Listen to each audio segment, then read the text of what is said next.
పుష్ప 2లో చీర costume original story తెలుసా?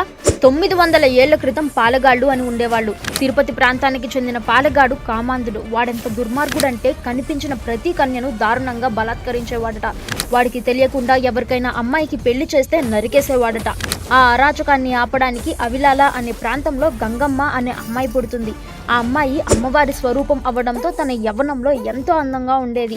ఆ దుర్మార్గుడి కళ్ళు ఆ అమ్మాయి మీద కూడా పడ్డాయి. బలాత్కరించడానికి ప్రయత్నించాడు. గంగమ్మ కోపంతో 5 రోజుల్లో నిన్ను చంపేస్తా అని ప్రతిజ్ఞ చేస్తుంది. దాంతో భయపడి ఎక్కడో దాక్కునేస్తాడు పాలగాడు. గంగమ్మ 5 రోజులు 5 మారు వేషాలు వేసుకుని వెతుకుతూ ఉండేది. 5వ రోజు దొరవేషం అనే విచిత్రమైన వేషం ధరించి మగ గొంతుతో బూతులు మాట్లాడుతూ అరుస్తుంది. అప్పుడు వాడు బయటకు రాగానే తల నరికేస్తుంది. ఈ 5 వేషాల్లోని ఒక వేషమే పుష్ప 2లోని మాతంగి వేషం. మరి పుష్ప 2లో అల్లు అర్జున్ వేసిన ఈ గెటప్ ఎవరిని చంపడానికి అనుకుంటున్నారు? మీరేమనుకుంటున్నారో మాకు అది కమెంట్ చేయండి.